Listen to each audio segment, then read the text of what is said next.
Good morning children. Online teaching class 2020-21 में आप सभी का स्वागत है।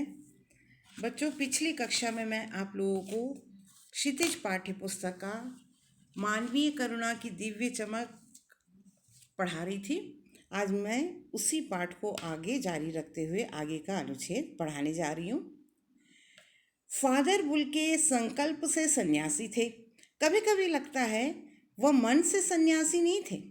रिश्ता बनाते थे तो तोड़ते नहीं थे। दसियों साल बाद मिलने के बाद भी उनकी गंध महसूस होती थी। वह जब भी दिल्ली आते जरूर मिलते, खोज कर समय निकाल कर गर्मी सर्दी बरसात झेल कर मिलते, चाहे 2 मिनट के लिए ही सही। लेखक कहते हैं कि फादर बुल के वैसे तो एक सन्यासी थे, लेकिन वो संकल्प से सन्यासी नहीं थे। और कभी कभी ऐसा लगता है वे मन से सन्यासी नहीं थे। जिस किसी से भी वो रिश्ता रखते थे उसे कभी भी तोड़ते नहीं थे। वो चाहे 10 साल बाद भी मिले, उनके मित्रता का गंध जो है हम महसूस कर सकते थे। बड़े प्रेम से मिलते थे, बड़े ममता के साथ वो सभी से मिलते थे। वह जब भी दिल्ली आते जरूर मिलते, खोज कर, चाहे कोई कहीं भी रहे, उनको खोज कर समय निकाल कर, चाहे गर्मी हो सर्दी हो बरसात हो, सब कुछ झेल कर वो बड़े प्रेम से मिलने आते थे। चाहे 2 मिनट के लिए ही सही, लेकिन सबसे मिलने जरूर आते थे। यह कौन सन्यासी करता है? उनकी चिंता हिंदी को राष्ट्रभाषा के रूप में देखने की थी। हर मंच से इसकी तकलीफ बयान करते, इसके लिए अकाट्य तर्क भी देते थे। बस इसी एक सवाल पर उन्हें झुंझलाते देखा है और हिंदी वालों द्वारा ही हिंदी की उपेक्षा पर दुख करते उन्हें पाया है। लेखक कहते हैं कि फादर कामिल बुल के सभी से बड़े प्रेम से मिलते हैं। ऐसा कौन सन्यासी करता है? और फादर की हमेशा एक ही चिंता रहती थी कि हिंदी को राष्ट्रभाषा के रूप में देखना। हर मंच से वो इसकी तकलीफ को प्रकट करते थे और इसके लिए वो कई तर्क भी देते थे जिसका कोई जवाब नहीं दे सकता था। बस इसी एक सवाल पर, कौन से सवाल पर? हिंदी को राष्ट्रभाषा के रूप में देखने की जो सवाल है, इसी सवाल पर उन्हें हमेशा झुंझलाते हुए भी देखा है। और हिंदी वालों द्वारा ही, यानी हिंदी जानने वालों द्वारा ही हिंदी की उपेक्षा करने पर उन्हें दुख प्रकट करते हुए भी देखा गया है। घर परिवार के बारे में, निजी दुख तकलीफ के बारे में पूछना उनका स्वभाव था और बड़े से बड़े दुख में उनके मुख से सांत्वना के जादू भरे 2 शब्द सुनना एक ऐसी रोशनी से भर देता था जो किसी गहरी तपस्या से जन्मती है। हर मौत दिखाती है जीवन को नई राह। मुझे अपनी पत्नी और पुत्र की मृत्यु याद आ रही है और फादर के शब्दों से झरती विरल शांति भी। लेखक कहते हैं कि किसी के भी घर परिवार के बारे में पूछना, उनकी निजी तकलीफ़ के बारे में पूछना, उनके हाल चाल पूछना, ये सब फादर के स्वभाव में था। और बड़े से बड़े दुख में भी वो, उनके मुख से हमेशा सांत्वना के शब्द निकलते थे और उनके मुख से निकले हुए सांत्वना के 2 शब्द जादू भरे होते थे और एक ऐसी रोशनी से भर देते थे उनके शब्द जो किसी गहरी तपस्या करने पर भी हमें नहीं प्राप्त होती। हर मौत दिखाती है जीवन को नई राह। मुझे अपनी पत्नी और पुत्र की मृत्यु याद आ रही है और फादर के शब्दों से झरती विरल शांति भी। जब लेखक की पत्नी और पुत्र की मृत्यु हुई थी तब उन्होंने, यानी फादर ने लेखक को सांत्वना देते हुए कहा था कि हर मृत्यु जो है जीवन की एक नई राह दिखाती है। और उनके ये शब्द लेखक को बहुत शांति प्रदान करते थे। आज वह नहीं है। दिल्ली में बीमार रहे और पता नहीं चला। बाहें खोलकर इस बार उन्होंने गले नहीं लगाया। जब देखा तब वे बाहें दोनों हाथों की सूजी उंगलियों को उलझाए ताबूत में जिस्म पर पड़ी थी। लेखक कहते हैं, आज फादर बुल्के नहीं है, लेकिन और ना ही वो किसी से गले भी मिले, और वो हमेशा बीमार रहे। और जब दिल्ली में रहे तब वो बीमार रहे और किसी को भी इसकी जानकारी प्राप्त नहीं हुई। लेखक भी दिल्ली में थे, लेकिन लेखक को भी पता नहीं चला। आखिरी बार लेखक ने उन्हें देखा तो वो बाहें खोलकर किसी से गले भी नहीं लगा सकते थे। क्यों? क्योंकि उनकी बाहें दोनों हाथों की सूजी उंगलियों को उलझाए ताबूत में जिस्म पर पड़ी थी, यानी उनकी मृत्यु हो चुकी थी। लेखक ने देखा कि वो एक ताबूत में अपनी सूजी हुई उंगलियों को उलझाए हुए, अपने दोनों हाथों की सूजी उंगलियों को उलझाए हुए, उनका जो जिस्म है, उनका जो शरीर है, ताबूत के अंदर रखा हुआ था। अब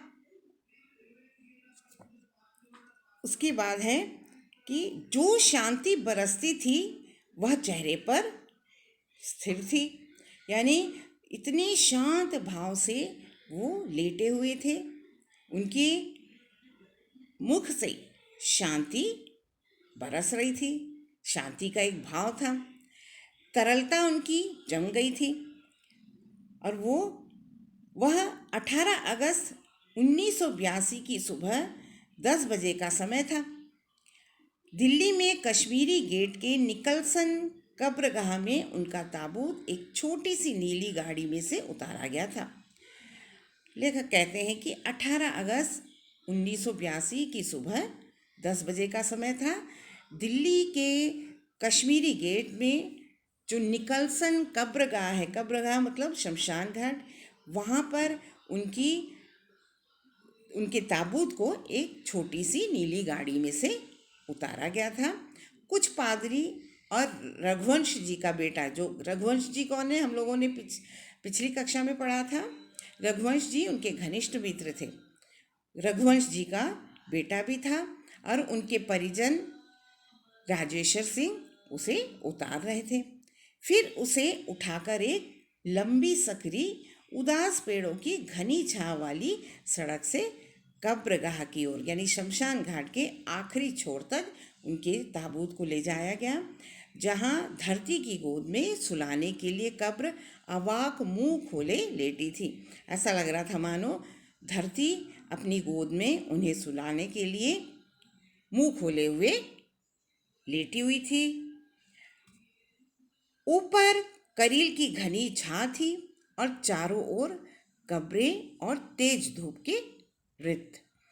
ऊपर करील की झाड़ी, करील की घनी छां, करील मतलब होता है एक कांटेदार झाड़ी, और चारों ओर कब्र थी और तेज धूप भी पड़ रही थी। जैनेन्द्र कुमार, विजेंद्र स्नातक, अजित कुमार, डॉक्टर निर्मला जैन और मसीही समुदाय के लोग, पादरीगण, उनके बीच में गैरिक वसन पहने इलाहाबाद के प्रसिद्ध विज्ञान शिक्षक डॉक्टर सत्यप्रकाश और डॉक्टर रघुवंश भी, जो अकेले उस सकरी सड़क की ठंडी उदासी में बहुत पहले से खामोश दुख को किन्हीं